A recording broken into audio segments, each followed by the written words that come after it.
За сайн байцгаана манай усан мохоттой мэлхий хилэн засагсны ордныхны маань 10 дугаар сарын 13-наас 10 дугаар сарын 19-ний хооронд 7 хоногийн ерөнхий төлөв гэсэн уншлага эхэлж байна. За маань эндээс харахад манай усан мохоттой улсууд одоо энэ 7 хоногт юу бэ мөнгө байна гэдэг шиг л одоо мөнгө харагдаж байна. За одоо мөнгөний одоо гачигдaltaй хүлээж байсан цалин мөнгөө юм уу авах ёстой мөнгөө юм уу. За энэ дээр одоо нэг урт хормогоо аваад хойд хормогоо нөхөөлөөс ийм байдал харагдаж байна л да. За тэгвэл одоо эх 7 хоногт одоо гацсан барьсан мөнгөө авах одоо мөнгө төгрөг орж ирэх тийм ээ.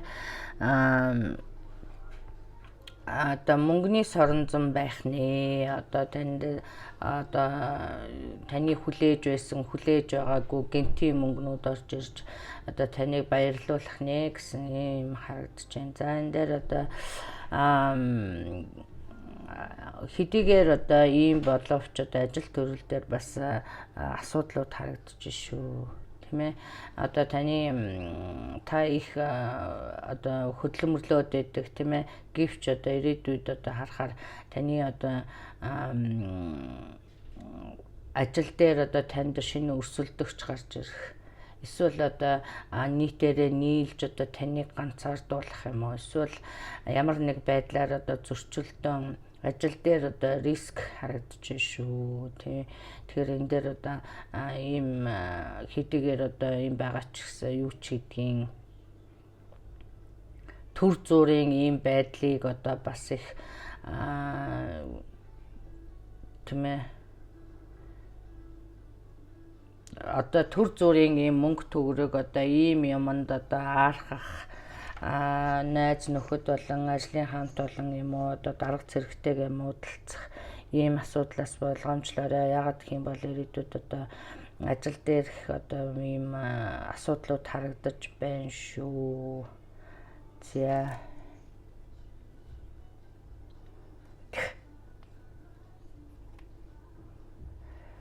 За мөн одоо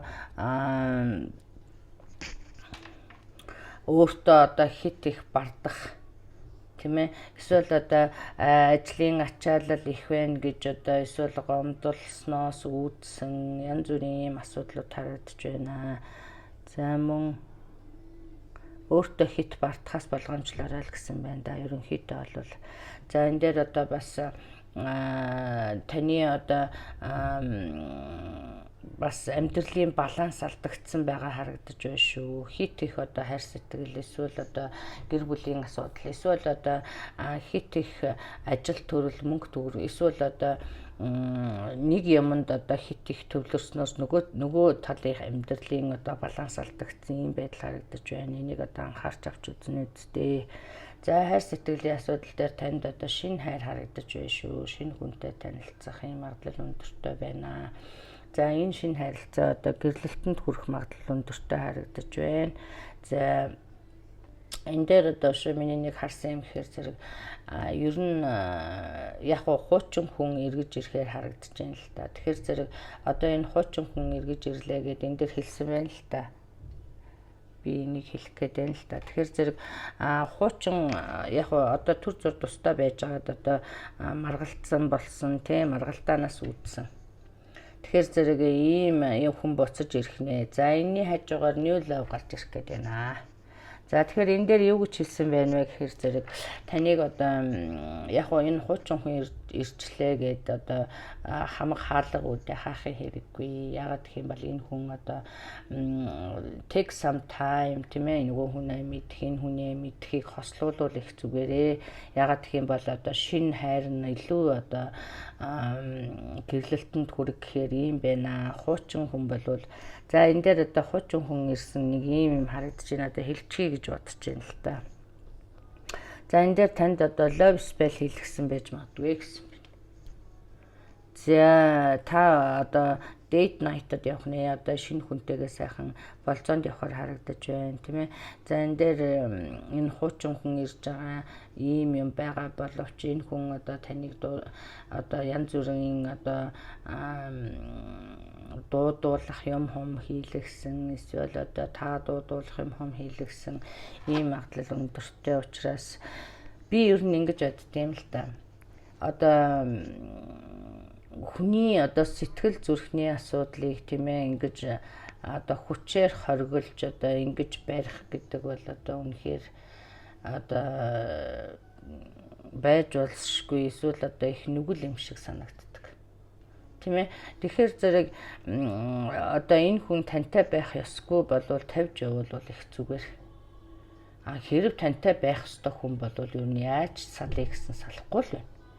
Хэрэг тантай байх ёсгүй хүн болвол одоо та яаж ч барьж байсан та одоо ямар ч сэтгэлгүй нэг зомбитой байна л гэж ойлгох шүү дээ. Хэрэг та албан хүчээр байх юм бол.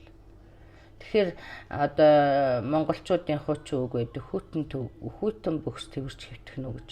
Тэгэхээр сэтгэлгүй болцсон бие хэлж шүү. За ийм юмнаас одоо аль болох одоо татгалзаарай тийм ээ ийм юм бити одоо ийм юмд оролцоорой гэсэн ийм мессеж байж байна. За тэгэхээр зэрэг би хэллээ ийм магадлал өндөртэй. Тэгэхээр одоо таны талаас байна уу нөгөө талаас нь ч байна уу.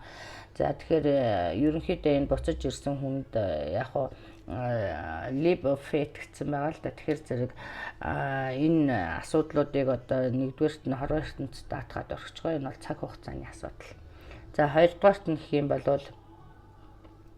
за энэ хуучин хүн хүрээд ирчлээ гэдэг. Энэ дээр бол одоо юу ч хэлж байгаа юм бэ гэхээр одоо та салсан шалтгаан юу вэ? Энэ шалтгаан дахиж гарч ирэхээр байна.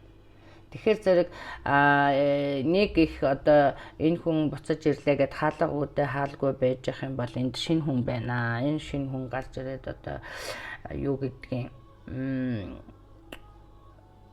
таныг одоо гэрлэлтэнд хүрэх эсвэл одоо энэ хуучин харьцаанаас илүү одоо таны амьдралд одоо хэрэгтэй гэдэг юм уу, таны одоо сэтгэлд нийцтэй гэдэг юм уу, эсвэл заяаны ханч гэдэг юм уу, ийм байхаар магадлал өндөртэй харагдаж байна. За ингээд та бүхэнд 7 хоногийнхын ажил үйлсэд нь одоо амжилт хүсье. Та бүхэн хувийн уншлага сонирхож байх юм бол миний Facebook пэйж болох Монгол Star Tyrant орж мэдээлэл аваарай. За баярлалаа баяртай.